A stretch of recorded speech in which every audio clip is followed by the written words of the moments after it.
Արդարադատության նախարարը ինձ խոստացավ, որ 30-ից 40 օր հետո ընտրությունները անելու այդ խոստումներ խախտեցին, այսինքն 30-40 օր հետո չեղավ, մի քանի ամիս հետո եղավ, Նախապատրաստվեն, կոնսոլիդացվեն, ամրապնդվեն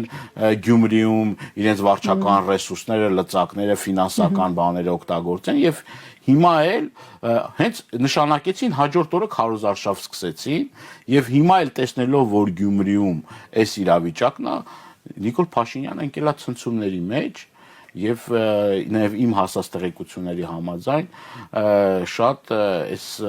նաեւ իր ելույթով որ ասում էր նա այդ նախկին ուժերը բան փորձում են վերարտադրվել բան Range Rover ящик դες ամբողջ այս 7 տարվա մեջ մի հատ Range Rover-ը բերել դա էլ ասում են ինչ որ այն էլ նվիրել են կարծես թե նվիրել են ինքն էլ ասում են բան չի վարելու ենթակա չէ Range Rover-ը էվակուատորով են բերել հիմա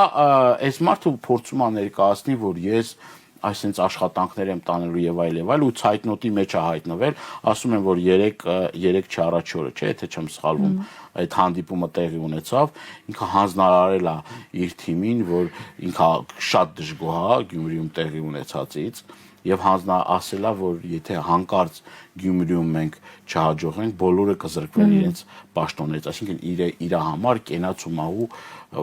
կռիվ հատիկ առ հատիկ թիմը պատասխան այո